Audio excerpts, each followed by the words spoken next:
نعم. عليكم.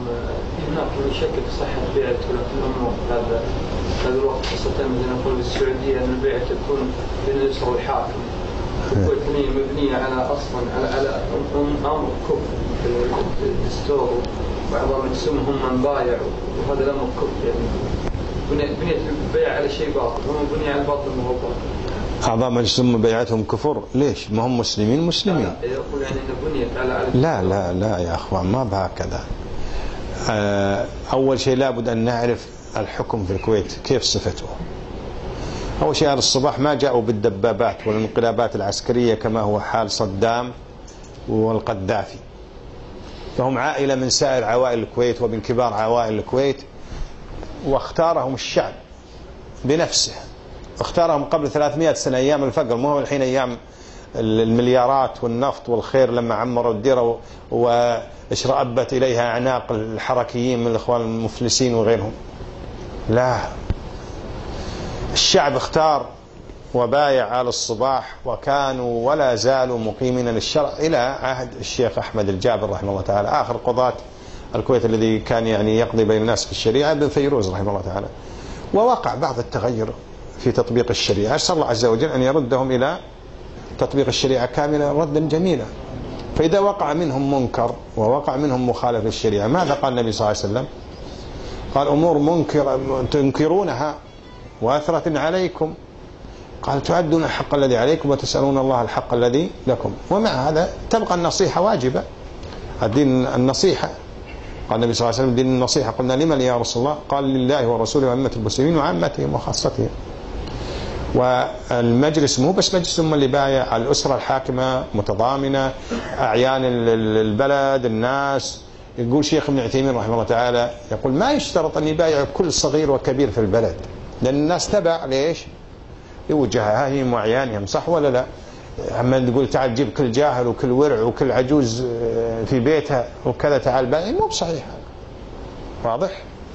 وكذلك الحال بالنسبة لآل سعود. هذه الدولة دولة التوحيد، دولة الدعوة السلفية، دولة ميراث النبوة، دولة مهبط الوحي. هذه الدولة أقام بنيانها الإمامان محمد بن سعود ومحمد بن عبد الوهاب رحمه الله تعالى. الإمام محمد بن عبد الوهاب بالكتاب الهادي رحمه الله تعالى فكان هو العالم، والإمام محمد بن سعود رحمه الله تعالى هو الإمام الناصر بالسيف الناصر. وكان الإمام محمد بن سعود الحمد لله ما له طمع في الحكم، كان أمير الدرعية من أول قبل يعني ينصر الإمام محمد بن عبد الوهاب. والإمام محمد بن عبد الوهاب ما له طمع في الحكم، كان هو أيضا يعني لما بايع محمد بن سعود قال: أبد لك الحكم وفي ذريتك، أنا ما بي غير تطبيق الشريعة. وهذه الدولة ما شاء الله يعني هي منارة السلفية ومنارة السنة ودولة التوحيد، ما عهدناها إلا على السنة والعقيدة والتوحيد. ونحن يعني هذه الدولة عزوتنا، وما زلت أذكر الشيخ ابن عثيمين أعطاني وعطى الطلاب كلنا في مجلس واحد كتاب الإمام عبد العزيز بن الإمام محمد بن سعود رحمه الله تعالى، اقرأوه والله بجيب لكم الدرس القادم وشوفوه، كلها عقيدة سلفية. الدولة السعودية يا إخوان تحكم بالمحاكم الشرعية، والأمر المعروف والنهي عن المنكر جزء وأساس في نظامها العام. دولة توقر العلماء، دولة يعني احكم عليها بالواضح والأمر القطعي، ودع عنك تشكيكات الذي يحيل إلى مثلا مذكرات الكفار وكذا، هذا ضال، هذا يتبع الظن وما تهوى الأنفس، والتكفير لا يأتي بالظنون الكاذبة الفاجرة. ولذلك يقول الله عز وجل: يا أيها الذين آمنوا إن جاءكم فاسق بنبأ فتبينوا. فكيف الكافر؟ تعال تبي تحكم على السعودية، ادخل السعودية من الخفجي لخميس مشيط، ما ترى إلا السنة والإسلام والشريعة فيها ظاهرة. ونعرف حنا آل سعود، عشنا معهم. يعني أنا أذكر يعني من آل سعود يعني من يعني أبنائهم البررة وخيار الناس ومن طلبة العلم وأهل الخير وأهل الصلاح، الأمير عبد الرحمن بن سعود الكبير كان عند الشيخ ابن عثيمين 5 سنوات، والله خير وسنة وعقيدة وأبد مثلنا عند الشيخ ويمكن أحسن. ترك الرياض وترك القصور وترك الجاه وترك المناصب عكف على طلب العلم بين يدي الشيخ 5 سنوات. دخل معنا أيضا جامعة الإمام فرع القصيم، وأكمل دراسته العليا الماجستير والدكتوراه، وصار مدرس في جامعة الإمام في السعود. هم أسرة دينية أصلا يعني من قبل وما زال. ولذلك انظروا إلى ابن غنام ماذا يذكر في تاريخ نجد في روضة الأفكار، يقول كان آل السعود إذا صلوا الفجر يجون عند الشيخ سليمان بن عبد الله آل الشيخ رحمه الله تعالى صاحب تيسير العزيز الحميد ويقرون عليه صحيح البخاري. ما زلنا ذراريهم نشوفهم أهل خير وأهل دين وأهل صلاح. أنا أعرف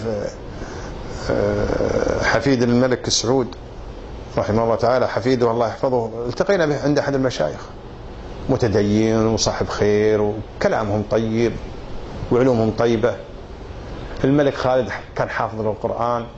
الملك فهد كل خطاباته يتكلم عن السلفية، وتعرفون كيف حظوة العلماء عنده، وما زال الخير هذا حتى في الملك عبد الله حفظه الله تعالى. الأمير نايف جالس الشيخ عبد الله بن حميد رحمه الله تعالى وتتلمذ على يديه قبل أن يصير يعني ولي العهد وقبل أن يصير وزيرا للداخلية. أسرة خير وأسرة دين، في بعض التغير فيهم مثل كل الأسر.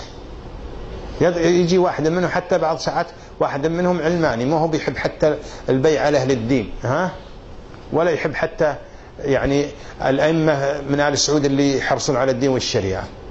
هذا موجود في كل الأسر، صح ولا لا؟ المشكلة والشأن في الحركيين أنهم قوله تعالى ومن لم يحكم بما أنزل الله، هذه بس على الحكام، وعليهم هم لا، الحرية قبل الشريعة. تأملوا تنظيركم في مقتضى قوله تعالى ومن لم يحكم بما أنزل الله فأولئك هم الكافرون. بعدين يا أخوان السعودية أوكد ما يجب الوفاء لها في هذا الوقت. أنت المتغيرات الإقليمية توجب علينا اليقظة والحذر. الجيش السعودي والجيش الكويتي قاتلوا صفا واحدا لتحرير الكويت من براثن الاحتلال البعثي. والملك عبد العزيز موصي أبنائه على الكويت وعلى أهل الكويت، حافظا الود اللي كان من الشيخ مبارك رحمه الله تعالى في نصرة الملك عبد العزيز في استرجاع ملكه وفي فتح الرياض. وانظروا إلى الخير العظيم اللي أحسب أن الله عز وجل أيضا يثيب الشيخ مبارك عليه، وأيضا يعني يكون للملك عبد العزيز رحمه الله تعالى الحسنات الأوفر. كيف يعني كانت القبائل في السعودية متشرذمة يقتل بعضهم بعضا، لا تأمن الناس إلى الحج، لا ما تأمن الناس في سبلها، ما كان لها كيان سياسي قوي ولا اقتصادي، فرقة وفقر. يعني مصادرهم في الدخل وش كانت؟ أتوات يأخذونها من اللي يمر بديارهم.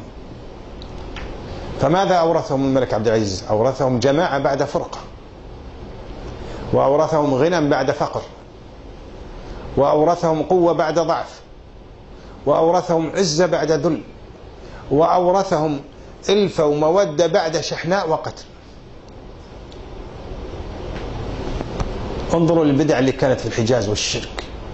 الحرم المكي كان فيه 4 جماعات تصلي، الحنابلة، الشافعية، المالكية، الحنفية. جاء الملك عبد العزيز جمعهم على إمام واحد، كلنا جماعة واحدة لا جماعات، نتبع كتاب الله عز وجل وسنة رسول الله صلى الله عليه وسلم. جماعة واحدة لا جماعات، وصراط واحد لا عشرات. هكذا يعني حصل الخير في جزيرة العرب. انظروا لو يعني الملك عبد العزيز ما نقب عن النفط كما أراد البعض وقال ممنوع يدخل الأجنبي، وهو لا يريد موالاة الأجنبي وإنما يريد استعمال الأجنبي لمصلحة البلد. والحمد لله ما نعرف السعودي تنصر، لكن لو الملك عبد العزيز ما نقب عن النفط كان الآن الأجيال هذه اللي يعني نقول الآن 7 أجيال أو 6 أجيال ما تلومه، تقول الناس الحين عندها جامعات ومستشفيات واقتصادها قوي، وحنا عادنا ناكل تمر وقطع. هو حلال التمر والقطع، لكنه الحمد لله بدل ما تحج على البعارين تحج على جنس بوشكمانين، صح ولا لا؟ وتحج بطيارات الحمد لله، صح ولا لا؟ الحمد لله بدل قبل ما في علاج إلا الكي والحجامة، وهذا علاج نحبه حنا. لكن الحمد لله في مستشفيات، في تعليم، في تحفيظ قرآن، جامعات إسلامية. الجامعة الإسلامية انظر إلى مخرجاتها في العالم الإسلامي وأثرها في نشر الدعوة في العالم كله. انظر إلى ما تنفقه الدولة السعودية في الدعوة إلى الإسلام في العالم كله. أغلب المراكز الإسلامية اللي دخلتها في أوروبا كلها نفقاتها على الدولة السعودية، بناء وإمدادا بالكتب وصرف رواتب الموظفين فيها ومحفظي القرآن ودعم المدارس الإسلامية للحفاظ على هوية المسلمين في بلاد الكفر. خير عظيم الله الذي لا إله إلا هو. فأسأل الله عز وجل أن يحفظ السعودية من كل سوء ومن كل فتنة ومن كل شر، آمين. ويحفظ بلدنا هذا وأن يجعلنا متواصلين مع الولاة بالخير.